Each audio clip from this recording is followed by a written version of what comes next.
आप सब। मैं उम्मीद करती हूँ कि आप ठीक ठाक होंगे, खुशबाश होंगे। अल्लाह ताला इन फसलों के से मैं भी बिल्कुल ठीक हूँ। अल्लाह ताला हम सबको अपने घर में खुशबाश रखे, हम सबकी परेशानी दूर करे, हम सबको ठीक रखे। आमीन सुम्मा आमीन या रब्बल आलमीन। तो आज मैं आप लोग को सबको ढेरों ढेरों ईद मुबारक देना चाहूँगी।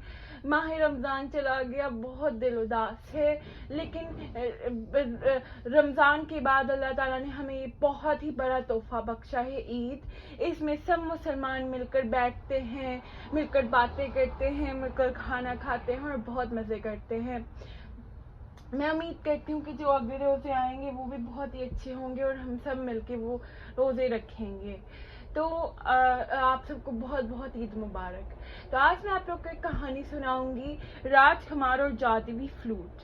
एक दफ़ा का जिक्र है, एक राज्य में एक राजकुमार रहता था। वो अपनी अम्मी और अब्बू के साथ रहता था। उनके राज्य के पास एक और राज्य था, जिस राज्य में एक राजकुमारी रहती थी। उस राजकुमार की उस राजकुमारी के साथ बहुत ही गहरी दोस्ती थी।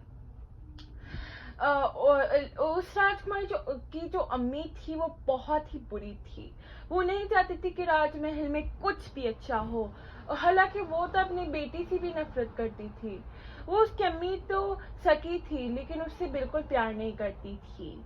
एक दिन उसने अपने सिपाही को हुक्म दिया, हे सिपाही, मैं तुम्हें हुक्म देती हूँ, इस बच्ची को ले जाओ और एक सुनसान जगह में बंद कर दो। ये मुझे दिखनी नहीं चाहिए, समझ गए? और एक और बात, राजा को इस बात की खबर हुई ना, तुम्हारा सर कटवा दूंगी। जी जी जी मलिका, ऐसा ही होगा, जो आपको हुक्म।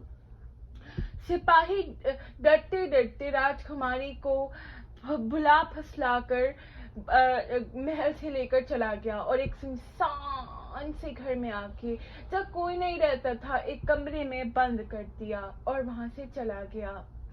कोई मुझे बचाओ, मुझे यहाँ से निकालो प्लीज प्लीज। आगे वो सिपाही उसे वहां बंद कर चला गया। राजकुमारी का पूरा दिन रोते रोते गुजरता था। जो राजकुमारी का पक्का दोस्त था, राजकुमार, उसे जब इस बात का पता चला तो वो राजकुमारी के राज्य में पहुंचा और रानी ने अच्छा बनने का और रोने का नाटक किया। हे राजकुमार, तुम तो मेरी बच्ची की दोस्त हो ना, पता नहीं वो कहाँ चली गई, प्लीज उसे ले आओ उसे वापस। जी महारानी, मैं राजकुमारी का दोस्त हूँ, इसलिए मैं उसे वापस लाऊंगा और ये मेरा पक्का इरादा है। और वो अपने दोस्त पापा कैन के साथ जब जा रहा था तो वहां दो दासियां थी जो राजकुमारी के महल में काम करती थी और वो बहनें भी थी।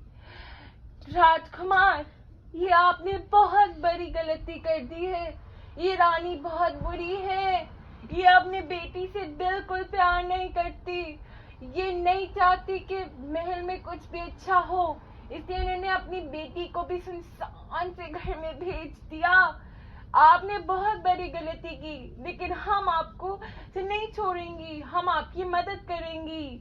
ये लीजिए जादुई फ्लूट, आप इससे बजाकर किसी भी मुसीबत से बच सकते हैं। बहुत शुक्रिया तुम दोनों का। अब आप जाएं और एक बात याद रखिएगा कि कभी पीछे मत हटिएगा और कभी मत डरिएगा। राजकुमारी को सही सलामत वापस लेकर आइएगा। हमारी दुआएं हमेशा आपके साथ रहेंगी। राजकुमार और पापा कैन चलने लगे। उन्होंने बहुत सारे जंगल और दरियाओं को पार किया। एक जंगल में उन्हें एक शेर मिला जो बहुत ही भूखा था। वाह, 2 शिकार फ्री में, दोनों को खाने का कितना मजा आएगा। राजकुमार ने अपने फ्लूट पर एक धुन बजाई और शेर को बहुत गहरी नींद आ गई। वो वहीं पर गिर गया जहां वो था और गहरी नींद में सो गया। आखिरकार बहुत सारी मुश्किलों का सामना करने के बाद वो उस सुनसान से घर में आए और उन्होंने राजकुमारी को की रोने की आवाजें सुनी। कोई मुझे यहाँ से निकाले, प्लीज कोई मुझे यहाँ से निकालो। राजकुमार ने दरवाजा तोड़ डाला। राजकुमारी, आप ठीक है? हाँ मैं ठीक हूँ। क्या आखिरकार तुम मुझे बचाने आ गए? एक सिपाही ने मुझे बुलाया और फुसलाया था, उसे कहा था कि एक बहुत बड़े घर में बहुत सारा खजाना दबा हुआ है और वो मुझे लेकर आया और कहा कि इस कमरे से सारा खजाना ले आओ जितना तुम लेकर आ सकती हो, और उसे दरवाजा अंदर से बंद कर दिया और वहां तो कुछ नहीं था। मैं दरवाजा खोलकर जाना चाहती थी पर वो वहां से चला गया था और दरवाजा अंदर से बंद था और ताला लगा हुआ था। अगर तुम ना आते तो पता नहीं मेरा क्या होता। बहुत बहुत शुक्रिया। चले राजकुमारी। वो राजकुमारी को लेकर महल में आया। रानी को बहुत गुस्सा आ रहा था। ये लड़की वापस आ गई, मैं नहीं छोड़ूंगी किसी को, ना उस सिपाही को, ना इस राजकुमार को, और ना इस लड़की को छोड़ूंगी, किसी को नहीं छोड़ूंगी।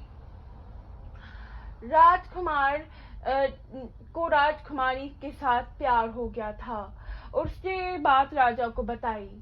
तुम उससे शादी कर सकते हो, यानी तुम 3 शर्तें पूरी करो। लेकिन मेरा क्या, मुझे भी बीवी चाहिए। पापा केन, अगर तुम वो शर्तें जीत जाते हो तो राजकुमारी तुम्हें मिल सकती है। तो देखते हैं कि क्या होता है। पहली शर्त ये है कि देखते हैं कि तुम कितनी देर तक चुप रह सकते हो। ठीक है, ये तो बहुत आसान है। रानी आई। ओ पापा केन आओ ना, कोई गाना सुनाओ, मुझे आज ना नींद नहीं आ रही, तुम्हारा गाना सुनकर शायद मैं सो ही जाऊं। बेवकूफ पापा केन रानी की बातों में आ गया और वो गाना गाने लगा। राजकुमार ने अपना फ्लूट बजाया और वो गाता ही रहा। राजकुमार पहली शर्त जीत चुका था। दूसरी शर्त ये थी कि उन्हें एक बहुत बड़े खाने के टेबल पर, जिस पर बहुत अच्छा खाना था, वो सब खत्म करना था। जो पहले वो खाना खत्म करेगा वो शर्त जीत जाएगा। पापा केन आओ ना, आओ, मैं तुम्हें अपना महल दिखाऊंगी और हम दोनों मिलकर सैर करेंगे। ठीक है। बेवकूफ पापा केन इस बार भी रानी की बातों में आ गया और राजकुमार ने अपना फ्लूट बजाया और वो वापस नहीं आया और वो दूसरी शर्त भी जीत गया। बेचारा पापा केन। अब एक ही शर्त बची थी, वो ये थी कि जो भी सबसे पहले सो जाएगा वो शर्त जीत जाएगा। पापा केन आओ ना, चलो, आप कुछ और है, आओ हम दोनों मिलकर इस महल के बाग में जाते हैं, वहां बहुत अच्छे गुलाब हैं, हम दोनों मिलकर तोड़ेंगे। पापा केन फिर से रानी की बातों में आ गया और राजकुमार ने फ्लूट बजाया और तीसरी शर्त थी वो जीत चुका था। बेचारा पापा केन तीनों शर्तों को हार चुका था।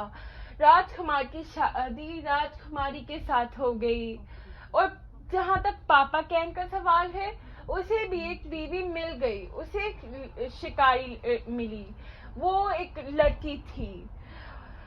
पहले तो पापा केन ने इनकार किया, लेकिन उसने सोचा कि ये बीवी ना होने से तो बेहतर ही है, तो वो मान गया और उसकी भी शादी हो गई और वो सब हंसी खुशी रहने लगे। तो दोस्तों, आई होप कि आप लोग को मेरी कहानी अच्छी लगी। अगर आप लोग को मेरी कहानी अच्छी लगी तो इसे कमेंट करके मुझे जरूर बताइएगा। तो मैं ये भी उम्मीद करती हूँ कि आप सबकी बहुत ही अच्छी गुजरेगी। Don't forget to like, share and subscribe my video. Please मेरी वीडियो को लाइक शेयर सब्सक्राइब करें, इसे ज़्यादा से ज़्यादा देखें, अपनी फैमिली फ्रेंड्स के साथ शेयर करें और इसे लाइक शेयर सब्सक्राइब करें। चलिए मैं चलती हूँ, मुझे अपनी दुआ में याद रखिएगा, मैं भी आप लोग को अपनी दुआ में याद रखूंगी। आप सबको ढेरों ढेरों ईद मुबारक। अल्लाह हाफिज।